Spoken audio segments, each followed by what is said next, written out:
winds it down on Africa World Hour, 9 to 10 p.m. A very good evening to you. Warm welcome. You are watching Africa World Hour here on Channel Africa, the African Perspective. Thank you so much for joining us as we wind down the week, but certainly not so in terms of bringing you up to speed on the very latest news from the continent and beyond. We're bringing you the faces, the stories, and the perspectives that matter here on Africa World Hour. From the heart of Africa to all corners of the globe, one planet, countless stories. We'd like to hear your perspective on some of the stories that we're covering, and please do let us know the conversations that are dominating your community, that are influencing the decisions that you're making. +27 63406 9126. That's the hotline number to send a message on WhatsApp, whether it be voice or text. Let's take a look at your top stories this hour. Tshepiso Makwetla winds it down on Africa World Hour, 9 to 10 p.m. And we start with this story. South Africa's Deputy Defence Minister Bantu Holomisa says to achieve lasting peace in countries ravaged by conflict on the continent, reconciliation is key. Holomisa says silencing of the guns without proper reforms of public institutions in Africa would be a futile exercise. He was addressing the African Peace and Security Dialogue in Magaliesburg, west of Johannesburg. Silencing the guns alone is not enough. Ceasefire are necessary, but they are fragile if not accompanied by a package of reconciliation, equitable resource management, justice for victims of ethnic cleansing, and fair distribution of state resources. Silencing the guns must always be accompanied by a nation building and reform. In the DRC and Great Lakes, South Africa should explore newer and growing trade partnerships within the continent and other countries, according to former International Relations Minister Dr. Naledi Pandor. Her comments come as relations with the United States have been strained since President Donald Trump came into office in January this year. Trump has slapped South Africa with a 30% trade tariff, the highest on the continent. Speaking at the 13th annual Mapungubwe lecture in Johannesburg, Pandor says while the country seeks to retain its good relations with the United States, it must look at other interventions. And we've received reports and corroborated many of them of killings by both sides, the armed forces as well, backed by the foreign fighters. Since the military took over, there's been an increase in extrajudicial killings and forced disappearances. There's been a huge crackdown on the right to freedom of the press. There's been there's been a shrinking of civil society as a result of the government perhaps just basically taking that as the cause to silence dissent. All of these are very concerning things that we hope will come to an end very soon. And speaking there is Saif Magango, spokesperson of the UN Human Rights Office, speaking about the latest developments on further deterioration in human rights in Mali amid rising insecurity and a crackdown on civil society. It comes 5 years after the military overthrew the country's democratically elected president. Now back to that story about South Africa's former Foreign Affairs or International Relations Minister Dr. Naledi Pandor on relations between South Africa and the United States, urging the country to find alternatives following the 30% tariff hikes against South Africa. Our interventions and responses should acknowledge the importance of newer and growing trade partners, such as on our continent, in East Asia, and of course China. President Ramaphosa has been emphatic about continuing to build solid relations with the United States of America, while also being diverse and complementary in approaches to existing and new opportunities. And now we speak about the UN saying fresh funding will keep food and nutrition support running for more than 300,000 malnutrition children and mothers in northeast Nigeria. The World Food Programme had warned that it might shut down nutrition centres without new support. Millions of people uprooted by a 15-year insurgency in the region rely on aid to survive. The BBC's Anne Soy has more. The World Food Programme says the displaced were down to splitting one meal between two people each day. With the new funding, the agency will be able to provide at least 2 meals per person per day. The funds include more than $30 million from the US government, provided after the WFP sent out a distress call in July. Many of the displaced were farmers who had fled Boko Haram attacks. The WFP says there are on average 3 attacks on communities across the north of Nigeria every day. And Russian President Vladimir Putin has said that any Western troops deployed to Ukraine would be targets for Russia to attack. Russia invaded Ukraine 3.5 years ago and has faced fierce resistance from the much smaller neighboring country. Putin's comments come a day after the French president said 26 countries had pledged to provide post-war security guarantees to Ukraine, including an international force. As for possible troop deployment in Ukraine, this is one of the root causes dragging Ukraine into NATO. If any troops appear there, especially now while fighting is ongoing, we assume that they will be legitimate targets. Parlez-vous couramment le français? Êtes-vous passionné par la radio? Et êtes-vous qualifié pour travailler en Afrique du Sud? Envoyez-nous votre CV et votre 3 minutes démo en MP3 à @channelafrica.co.za pour avoir une chance de rejoindre la famille Channel Africa. Si vous n'avez pas de réponse après 14 jours, cela signifie que vous n'avez pas été retenu. Channel Africa, la perspective africaine. 1 hour, 1 continent, 1 voice. Africa World Hour with Tsepiso Makwetla on Channel Africa, the African perspective. It is now 8 minutes past 9. A warm welcome to you if you've just joined us here on Africa World Hour, Channel Africa, the African perspective. We will be speaking to the Malawian Ministry of Finance and Economic Affairs, the Director of Revenue Policy, as the Global Leaders Network launches an initiative, a webinar series that will look at domestic resource mobilization for health shortly. But now we tell you about a global diamond manufacturing company, Fine Star, opening a new cutting and polishing facility at the OR Tambo Special Economic Zone in Johannesburg, South Africa. The investment is expected to support South Africa's diamond beneficiation drive and contribute to skills development and job creation. Mineral and Petroleum Resources Minister Gwede Mantashe attended the launch. Channel Africa's Lebogang Mabang was also there.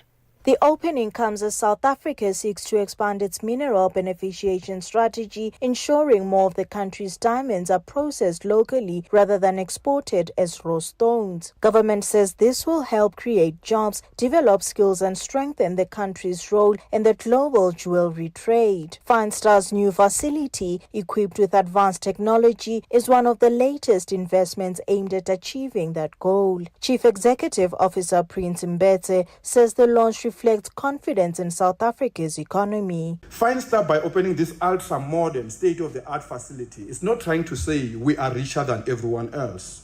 This instead is an expression of confidence in South Africa's economic future by this group. It is an expression of willingness to participate amongst equals in the country's agenda of local beneficiation of the country's diamonds. It is also an expression of support for the country's job creation agenda. By bringing to the country some of the world's most advanced technology in the diamond cutting and polishing industry, Fine Star is contributing in the transfer of valuable skill to our workforce that will otherwise be out of reach for them. Mineral and Petroleum Resources Minister Gwede Mantashe says beneficiation is essential to turning Africa's natural wealth into lasting economic gains. The question of beneficiation is a very important initiative today. You know, we're in a continent called Africa. It's a rich, poor continent. That's a contradiction. It's a rich, poor continent. Rich in mineral deposit, but poverty persists because we always mine and export raw commodities. I call that pit to pot mining practices. India's Consul General in Johannesburg, Mahesh Kumar, used the occasion to highlight the long-standing ties between India and South Africa. When it comes to India-South Africa relationship also, we always, say that our relationship has been standing on 3 Ds. And High Commissioner, while leaving, said that today 4th D is also getting highlighted in the process. And those 3 Ds, we say, it started with the decolonization process, where India and South Africa, both of us were champions for the global decolonization. And then came democracy. And the third element, of course, has been diaspora. So we have a huge Indian diaspora here in South Africa. And today, diamond has also come in the picture. So there's the 4th D. Employees at the plant say they are benefiting from new training opportunities. I like Fanstar because I learn more and I'm improving my skill, and they got the special training. Before I was working at other companies, I didn't know how to finish the stone. Now I can be able to make a 30.28 carat. And I'm in this industry for 35 years. In the period of working in Fanstar for 3 years, I've learned so much. I've started as a polisher, and then they offered me to learn the laser Sonova, as you can see right over here. Things like courses they send me to, there are so much opportunities for us. The facility is expected to play a role in advancing South Africa's industrialization goals by ensuring greater value is retained in the country. Reporting for Channel Africa, I am Lebogang Mabange in Johannesburg, South Africa. Get the news, music, and lifestyle of Africa on Channel Africa, the African perspective. Tshepiso Makwetla winds it down on Africa World Hour, 9 to 10 p.m. It is 13 minutes past 9. The Global Leaders Network, a South-led health diplomacy initiative, is launching a powerful new webinar series titled Domestic Resource Mobilization in Action. This series comes at a critical moment. Global aid health is projected to fall by nearly 40%. That's a staggering figure if you think about it, one that could roll back decades of progress on United Nations SDGs and put the lives of women, children and adolescents at serious risk, resulting in some cases in death. For countries like Malawi, where health budgets are already stretched thin, the pressure is on to find homegrown solutions. Domestic resource mobilization, raising and protecting funds from within has become not just an option but a necessity. Joining us now to discuss how Malawi is going to navigate this challenge within the wider GLN initiative, we're joined now by Mr. Gresham Kandiyo, Director of Revenue Policy at the Ministry of Finance and Economic Affairs. A very good evening to you, Mr. Kandiyo, and thank you so much for taking the time to speak to us. Good evening, Sepiso. I would like to thank you for considering Malawi and especially myself to come on board this initiative to contribute to the initiative towards enhancing domestic resource mobilization, towards improving domestic health spending that is in Malawi. Let's first start with how Malawi has been contending with the global aid cuts. So we know that this initiative by the Global Leaders Network is to come up, as I mentioned, with homegrown solutions to weather the storm. And it has impacted the global south in particular. And this is why it's important to reflect on how the global south is ensuring that it comes up with solutions for these challenges. Thank you so much, Sepiso. Indeed, Malawi is not an exception. Up until this year's budget, which was implemented on 1st April 2025. Much of the health budget was coming from donors. You are talking about a percentage of over 50-60% of the contribution was coming from cooperating partners. With the withdrawal of the pulling out of aid in the health sector, notably by the USAID, we've experienced a big challenge in the health financing that is in Malawi. And in that respect, coupled with the challenging economic environment that Malawi is passing through at the moment, it calls for stronger efforts domestically by or within the authorities to come up with initiatives to improve domestic revenue collection that can give government a leeway or space to get more resources that can be channeled towards the health sector to meet the financing gap that has been created. Currently, Malawi is implementing the 2021 to 2026 domestic revenue mobilization strategy. We are currently finalizing how we have fared on implementation of that particular strategy, and then to come up with a successor strategy. In there, much of we can say the objective was to increase domestic revenue by 5 percentage points over GDP within the 5-year period, that is 2021 to 2026.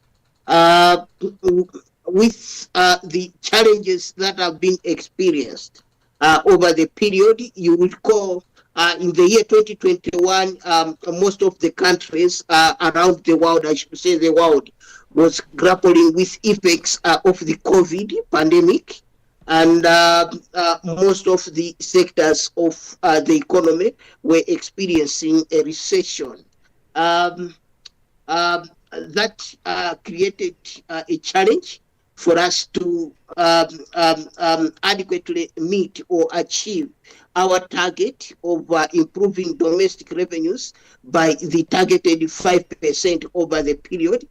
If I recall very well, currently we should be floating somewhere around 16, if not 17%, in which case 17% of revenues to GDP ratio.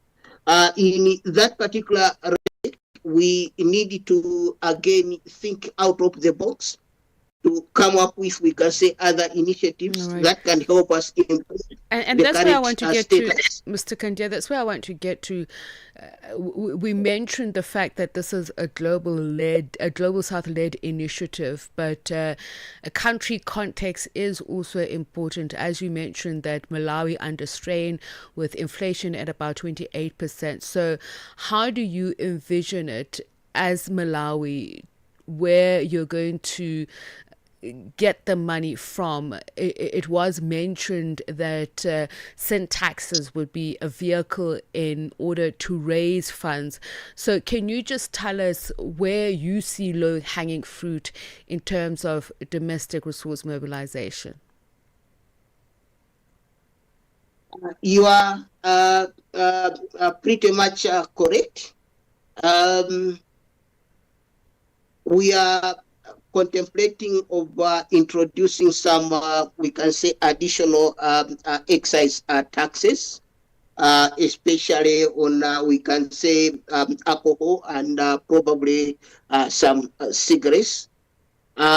We were challenged or handicapped to implement that this year because after next week, Malawi is going into elections. And in each and every country, taxes, they are part and parcel of the subject of elections. But probably once we pass through the period, we should have that particular space to come up with a few, we can say, sim taxes without penalizing, we can say, the masses or the taxpayers. Much of the emphasis that the government would like to leverage on is improving efficiency and information dissemination.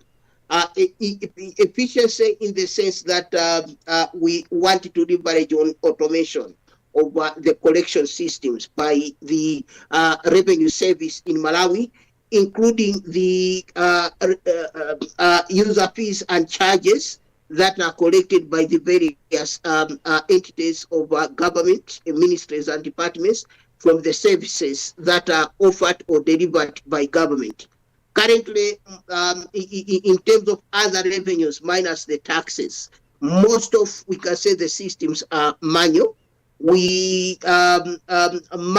of the efforts that are being done now is to improve the revenue collection systems of other revenues on top of the taxes, to move on to, we can say, automation digital, so that we can seal up the loopholes that are eroding much of the needed revenue that could have been collected by government. Mr. Kandia, let me talk about this.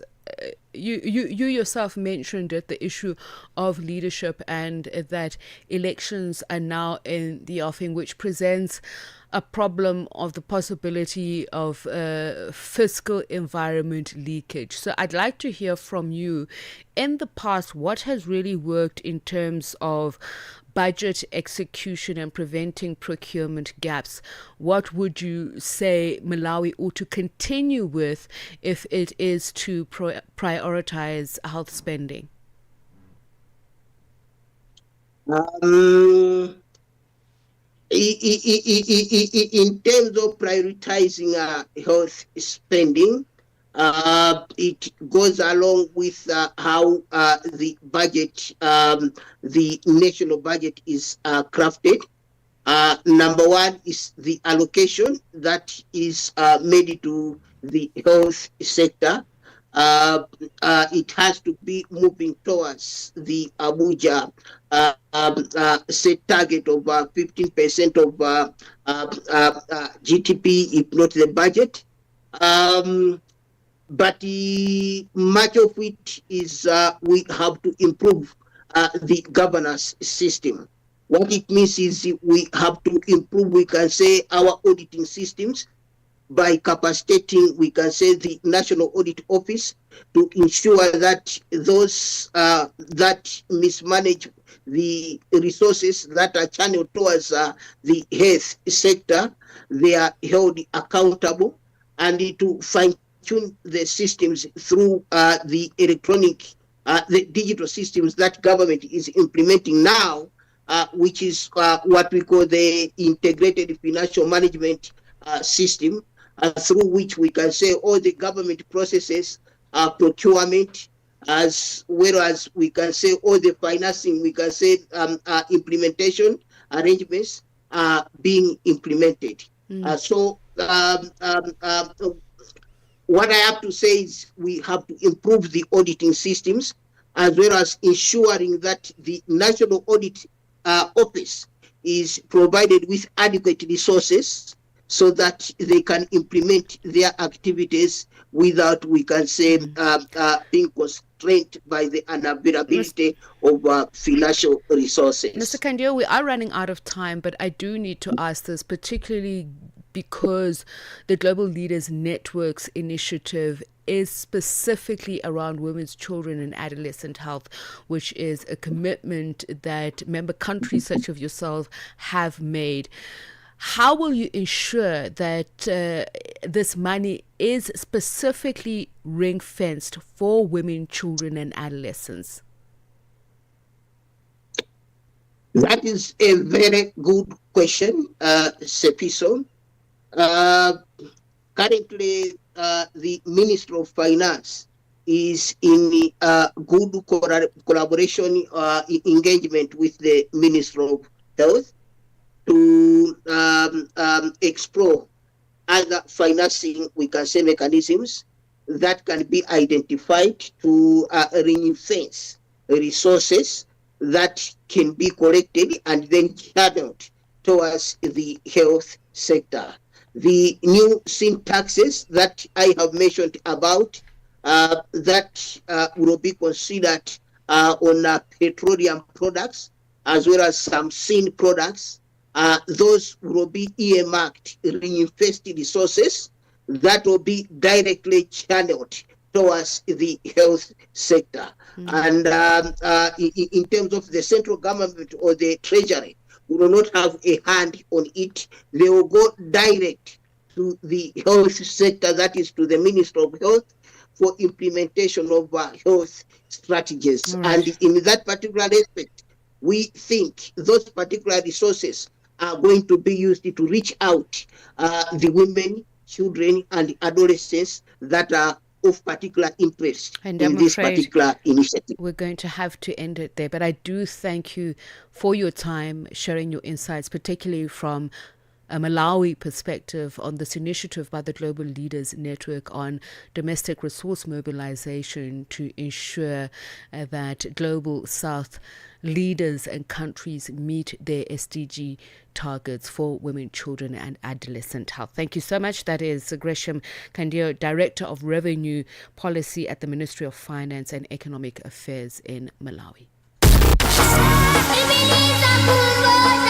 This September, Channel Africa celebrates Heritage Month, a time to honor the stories, the rhythms, and the languages that make us who we are. Whether you're in Lagos or the shore of Zanzibar, to the mountains of Lesotho or the markets of Dakar, we are united in diversity. Najivunia kuwa Mwafrika. Kukondolera Afrika. Proudly African and fabulous. Let us preserve our languages. Let's embrace our uniqueness. Let's embrace our cultures and celebrate the beauty of our continent. Channel Africa, the African perspective. Get the news, music, and lifestyle of Africa on Channel Africa, the African perspective. Africa, meet Abedi. Yeah, that's me. Abedi is a music lover through and through. I really love African music. He's got a taste for all kinds of tunes and spends his days listening to Channel Africa. Guess what? He didn't know. Okay. Channel Africa wants to help Abedi and all music lovers everywhere to discover even more incredible music. That is why Channel Africa is calling on all African musicians to submit their music. Musicians, remember to give us all your relevant information. Make your submissions at music@channelafrica.co.za. Submissions are your chance to be heard on radio. But sadly, they do not guarantee that you'll be playlisted. All submissions will be carefully reviewed to see if they meet our station's requirement. Channel Africa, the African perspective. Zochitika ndi madaphiri kamlondola wa zochitika pena paliponse. Mabizinesi osiyana-siyana mdziko la South Africa ayamba kukhoma msonkho wa 30% akamagulitsa katundu wawo ku dziko la United States of America. Ndipo notele ndikatswiri wa zachuma mdziko la Malawi Dr. Bertha Chikadza. Boma la South Africa masiku apitawo linanena kuti ngati America akani kutsitsa msonkho bomalo lipeza misika ina. Mungatifotokozere kuti ndizotheka South Africa kupeza misika yomwe ingabweretse ndalama pafupifupi $15 billion zomwe imapezeka ku misika ya ku America. Tinene kuti izizi zitha kuchitika koma sizingachitike mwa pompopompo chifukwa tikaonetsetsa izi zinthu zokuti inali msika wa dziko la America noni msika wakukhazikika umene dziko la South Africa linali likazolowera kale. Tsono kuti tingonena kuti dziko la South Africa lipezanso msika mwina mwasangasanga kuti lizitumiza katundu wake mwina zisizingachitike pacho kuti tikunena papa $15 billion ndi ndalama zambiri ndithu. Zochitika ndi madaphiri lolemba mpaka lachisanu pa nthawi ya 7 koloko kufikira 8 koloko madzulo pa Channel Africa. Mornings made better with Peter and Asanda on Rise and Shine, weekdays 6 till 9. Former politician and diplomat. He's the leader of the Democratic Alliance Party at one stage, and also served as South Africa's ambassador to Argentina, Uruguay and Paraguay. Ambassador Tony Leon, if you were party leader now and in the GNU, what would you be pushing for? I can speak with some direct experience because, as you might know, I was actually one of the negotiators of the GNU last year when it was formed. What I'd be pushing for is to hold the government or the president's feet to the fire on actually operationalizing the agreement that was implemented. Unfortunately, that agreement has been honored only in its breach. And I think, go back to basics and just say, okay, we're not going any further with this arrangement until we actually implement these steps. Mornings made better with Peter and Asanda on Rise and Shine. Tshepiso Makwetla winds it down on Africa World Hour, 9 to 10 p.m. And we continue on issues on women, children and adolescents, lives and mortality. We look at this very shocking statistic. Every 7 minutes, a woman in Nigeria loses her life due to pregnancy-related complications. In 2023 alone, over 75,000 Nigerian mothers never made it home, making it the country's most dangerous place in the world to give birth, according to the World Health Organization. Behind these devastating numbers are real families, communities, and futures that are cut short.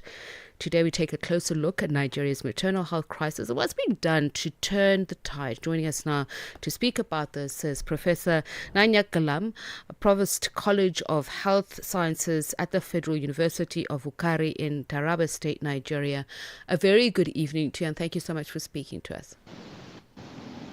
Good evening. Thank you for having me.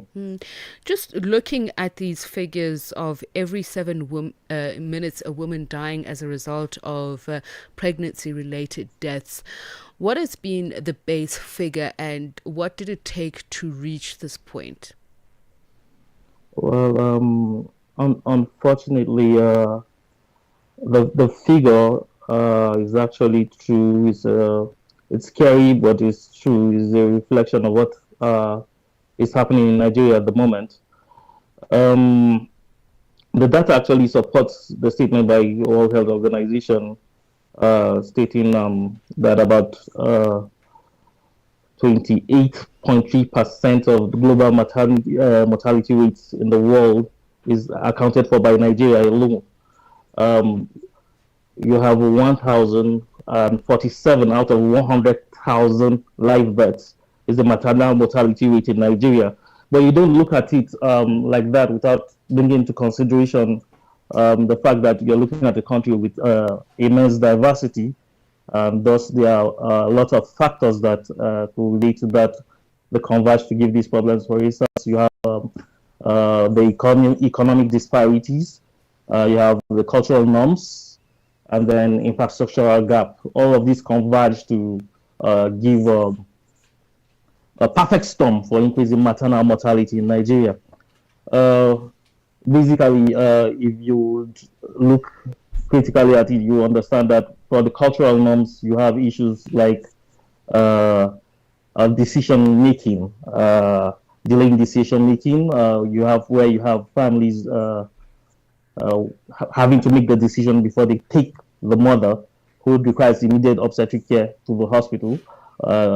Sometimes the woman does not have the autonomy of taking that decision on her own. They will have to wait for the husband to do that. And then the other thing is you look at the economic disparities where poverty itself is a major component of where you find someone who has an obstetric emergency, finding it difficult to transport herself to the hospital because she can't afford the transport fare, for instance, or even if she can get to the hospital, whether she can pay the fees of the hospital or not, the hospital bills or not.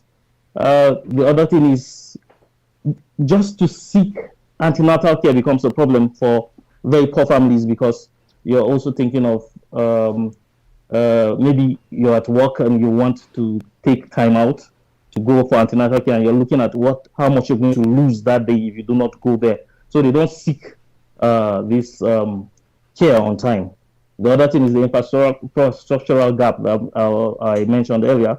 Infrastructural gap, you have to look at it in two perspectives. One, the physical amenities. Are they there? Are they available? Well, you might find them in towns, the big cities and the rest, but when you get to the hinterlands, you find out that you don't get those facilities there. And even where you have a building, it's not well equipped. Are they ready to manage emergency obstetric cases? No, they're not ready to manage emergency obstetric cases. So they're not well equipped, even if you find them there. The other part of the infrastructure I'll talk of is the one that has to do with human capacity. Basically, it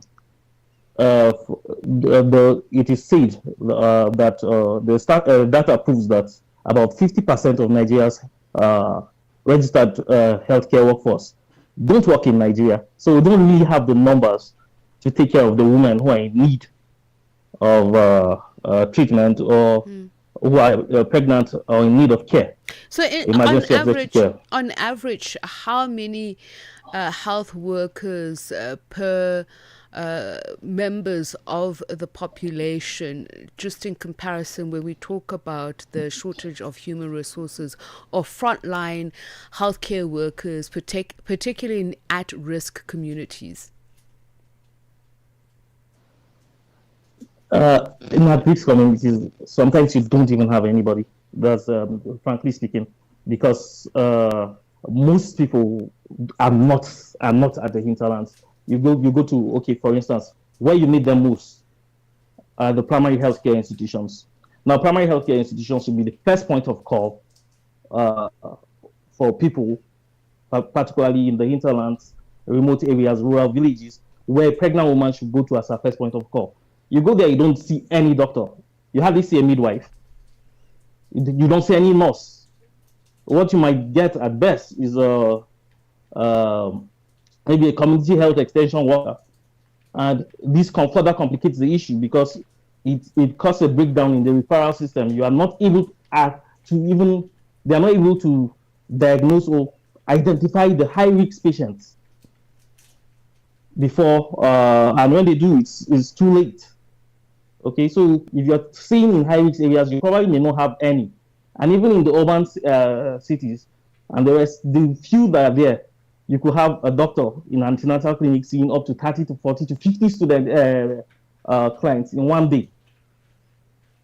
So I don't see, in fact, I don't even want to talk about the ratio at the moment. I want to talk about the grassroots interventions being made by government. We've seen in countries like Uganda, for instance, where they have extended midwifery training to ordinary members of the community, particularly because of lack of skills availability and healthcare human resources. What is Nigeria doing? Okay. Well, to be fair, Nigeria basically at the moment has shown seriousness concerning this issue. It means they are actually considering, they're actually looking at this data that is being churned out. They have, via the Federal Ministry of Health, started a Safe Motherhood program, a strategic plan for Safe Motherhood program that was part from 2024 to 2028, which shows that the government is actually listening and trying to do something about it. They are also trying to see if they can train traditional birth attendants. This is one of the problems of poverty. The traditional birth attendants are what the first people move to, the first point of call in rural areas where they move to try to see if they can get any form of care. And those people are not trained to manage emergency obstetric emergencies, those resulting to an increase in maternal mortality. But they are trying their best to see if they can get these people trained. Another thing Nigeria is trying to do is to get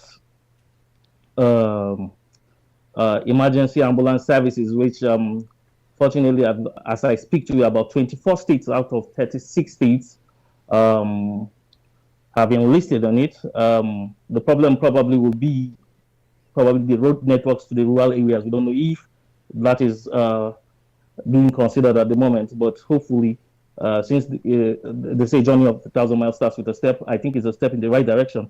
With emergency ambulance system, we could easily move people from areas at risk to where they could get adequate health care. Just speaking about the shortage of equipment and resources for healthcare, we saw the Global Leaders Network, of which Nigeria is a member, launch a webinar series on domestic resource mobilization. Just as these challenges face Nigeria, given the global maternal mortality rate, which is far lower in some countries, are there international best practices that you believe would suit the Nigerian context to deal with this challenge? International best practices that will suit the Nigerian context. What I'll say concerning maybe the global mortality rates, estimated global mortality rate, and then the fact that Nigeria contributes about 1/3 to the mortality rate, is that it's actually worrisome, and there will be probably need for us to look at those best global practices, see how best we can ensure that there are access routes to those villages, to those hinterlands and the rest. Do what we're doing from now, because it's sure the current government is basically serious about bringing some initiatives into getting things done. And in comparison, I think we're getting there, but it's just at a very slow pace. It's quite a complex setup, like I said, for Nigeria. So you cannot just look at any other country, carry its own model, and put it directly to Nigeria. Nigeria has to look inward at what suits it best and do the needful. For now, I think what Nigeria should do or concentrate on doing is ensuring that they adequately train more health personnel, train and keep them, retrain and keep them. Ensure that you get incentives, more incentives for those of them who are within the rural areas, get them to stay. All right. You curb what we call the Japa syndrome here in Nigeria, where everybody's looking away for greener pastures.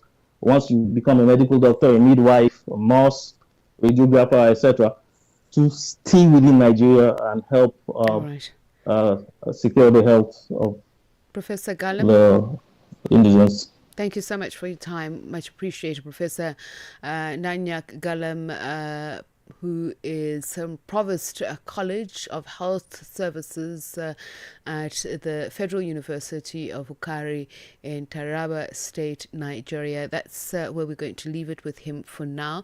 Brings the time to just about 16 minutes to 10. We'll take a look at our 2140 feature this Friday in just a moment. The Midnight Snack, 12 to 3 a.m. Our fitness coach, her name is Yvonne Dimakazo Pasha. How to remain consistent with gyms, Dima, and I'm going to put you on the spot right now. As we are talking, I will send you my picture and I want you to tell me what you think I should work on. Because, you know, when I look at myself, Dima, I think I'm very handsome. I'm so good looking, oh my goodness. Like here at Channel Africa where I work, I think I'm one of the most good looking people ever. Like sometimes when I look at myself in the mirror, I never get used to how good I look. I'm just amazing. You're okay with the way you're looking. You wish people could and now you want to put me on the spot. do I need gym? Yeah.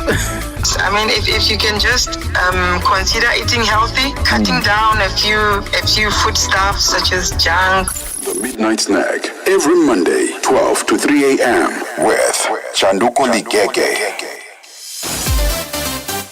Tsepiso Makwetla winds it down on Africa World Hour, 9 to 10 p.m.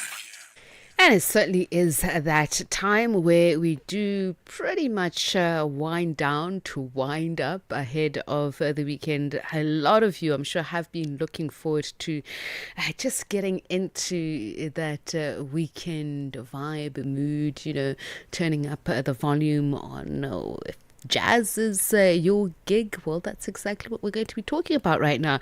The highly anticipated Standard Bank Joy of Jazz Festival is just around the corner, promising to once again fill Johannesburg with soulful sounds of local and international jazz. This year, we're thrilled to have a very special guest with us, a musician whose career is as dynamic and multifaceted as her talent. She's a trombonist, a vocalist, a composer, and the 2016 Standard Bank Young Jazz Artist for Jazz, the one and only Sia Makhosini. Sia, a very good evening to you. Thank you so much for joining us.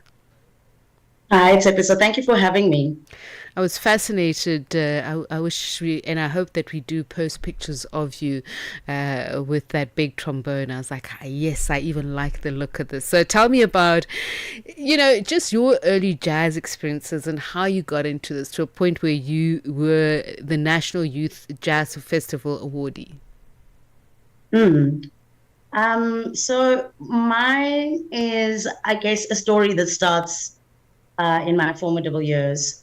I picked up trombone in high school, and this after actually having been introduced to classical music. At that time, my background was just Baroque and classical, and once I got to high school, that's where I discovered the program that they had at Sterling High School in East London. And there was an ongoing program, which I still believe is actually still happening even today. Where we as youngsters had an opportunity to actually, every Friday, go and learn this music. We get to commune after school as a band of 17 to about 23 sometimes members, and basically just kind of dive into this world, which was very, very new for me. And I think it was just, it's quite an interesting thing, even in terms of the trombone itself, so because my teacher, she felt it necessary to try and kind of like give me some encouragement to take music seriously. I guess she saw talent, and so she was the one who sort of gave me the nudge that, look, there is this program happening and maybe it might be able to help you. And she also let me know that it might be also regarding classical music a little bit tougher to try and even see having a career as an option. And so I was open to it, but I don't think that when I went in that I knew that I'd be walking out of there with a trombone. And Sia, just to jump in quickly, was it a culture shock for you? Did you grow up around classical music? Was it something that was intimidating? Because I'm just thinking generally there has been a racial divide for certain categories of music, whether it's about exposure or even just being allowed in the door, I understand. I don't know if I could say that particularly about myself. I think because of just being exposed to music at home, the lens that I had was extremely unique in the sense that my father was not, picky when it comes to music. It was very diverse. So I was already exposed to country music and, the collection was wild and literally so insane because it would go from Iron Maiden to Queen to Kenny Rogers and Dolly Parton and Neil Young and then Miriam Makeba and Mamleta and Kaifa. So I think it was already just a space for me where I went in knowing that this was something quite interesting and a bit of a foray that I could get lost into it. And so when I did discover Recorder, which was in primary school actually, it felt like just another door actually that you can open and see what's on the other side. Of course, in terms of the makeup of school,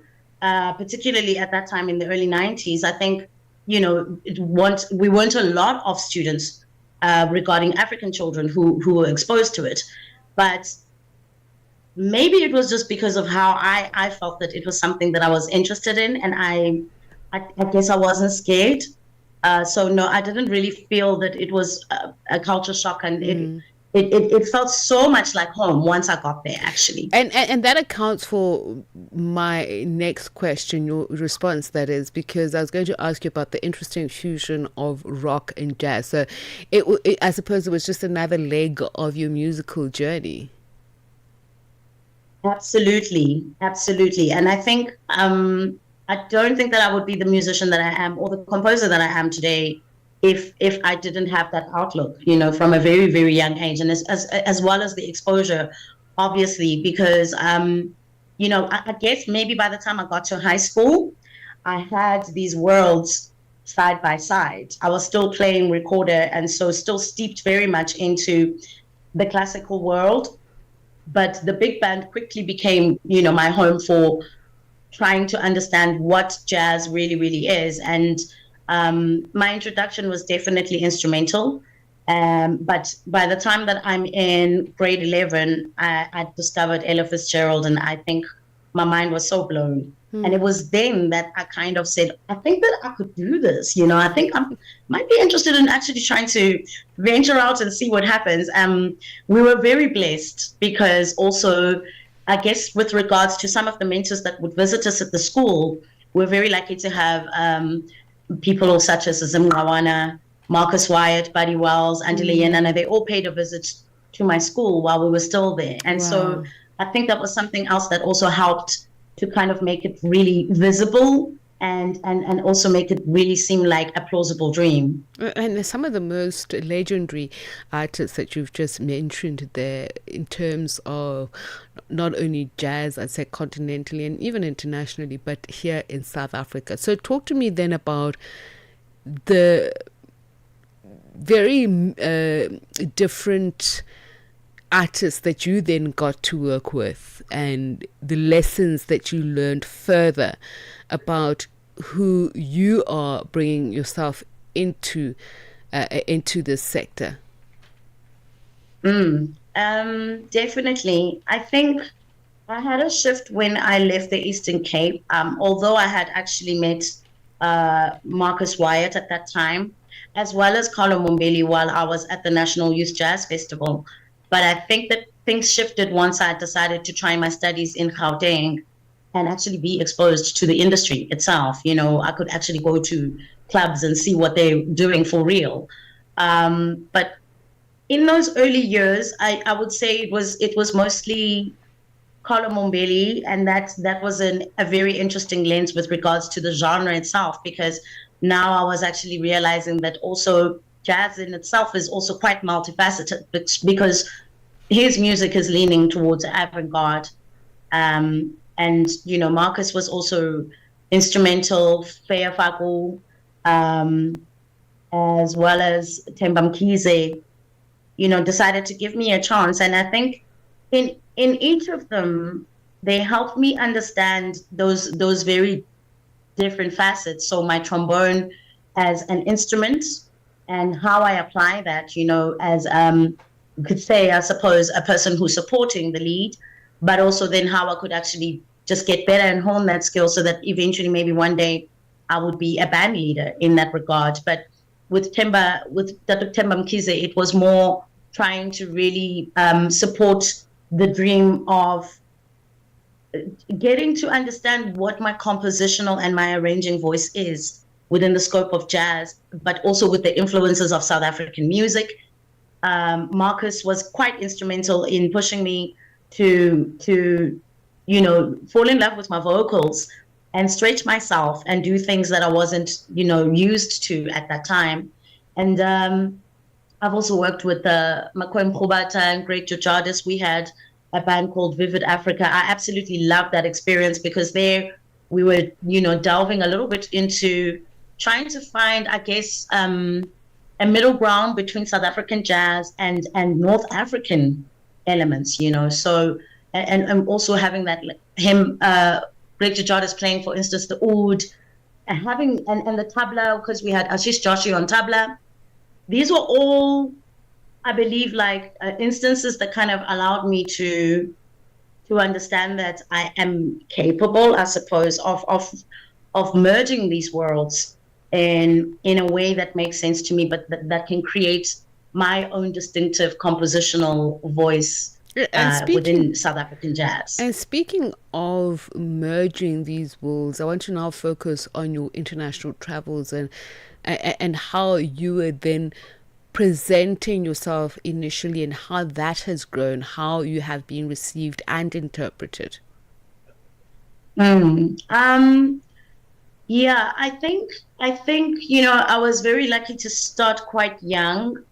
The first few years were more centered around the avant-garde, I would say, scenes within Europe, especially. But over time, and I think once I also started maturing, and focusing more on my solo career, it's definitely shifted. I think that what happens is that a lot of people, audiences in Europe especially, but even in the States, are completely enthralled because the feedback I receive is that it's extremely unique, even within the realm of South African jazz music and how they have understood it up until now. I think I'm merging the world of traditional jazz and modern music all together, but very much steeped in the folk elements of where I come from, which is the Eastern Cape. My music it leads with a lot of influences that come from home, and so I know that when I do perform, people are always usually really, really happy. And I mean, if anything, I just hope that it's a way for us to be able to hold our own when we're out there in the world. And I've really been enjoying the journey. But I guess for now, it's a situation where Sia becomes a crossover musician, more so than jazz, because I'm bringing a lot of different elements in. And that's my final question, Sia. How are you going to make us happy at the Standard Bank Joy of Jazz? What can your audience expect from you? And those who are going to be introduced to you for the first time, just kind of paint a picture of what it would feel like encountering you for the first time. Right. So for this year, I am presenting my big band. We are 17 piece in total. And I will definitely be covering my material, the catalog that I have from my album Out of This World. But there's a whole lot of new material over there. I think, if anything, we must expect homegrown South African groove mixed with a cacophony of beautiful horns and arranging. I think I'm stretching a little bit as well compositionally this year, where there will be a lot of focus perhaps in terms of some of the nuances that I have in my music, which is more polyrhythm centered, So if anything, we're gonna have a lot of fun. I have amazing people on the bandstands. Pelelo Mazibuko, Dalisu Ndlazi is on bass. I've got Mtunzi Mvubu, Mohammed Dauji, Sydney Mavunja is on the trumpet stand as well as the leader. So it's going to be a very, very interesting show. And I hope people definitely come on the 27th. I'll tell you what, Sia, I definitely am looking forward to that. And thank you so much for speaking to us and just giving us a preview of your performance at the Standard Bank Joy of Jazz. That is Sia Makuzeni, as I mentioned, trombonist, vocalist, composer, and 2016 Standard Bank Young Artist for Jazz. Brings the time to a minute to 10. This is how we wrap up Africa World Hour this Friday. And up next, Shailen Kumana is going to tell us about what's coming up on the Friday edition of African Diaries. Good evening. Hello, how are you? I'm good, thank you. Listen, so Tsepiso, did you know that the podcast industry in South Africa alone is estimated at a whopping $307.5 million US dollars? This was a stat for 2024. In 2025 and the years to follow up to 2030, there's an estimated compound annual growth rate of 34.8%. And then by 2030, we'll be seeing it at 1.85 billion US dollars. Don't you want your piece of the pie? You know, I get asked that all the time, and I think we'd all like to do that. I'm just very circumspect about just jumping in the pool because everybody is. Ma'am, if the pool's got money, swim in it. Yeah, but you better make sure you actually land in the money and not on the shallow end and hit your head against. You know what I'm saying?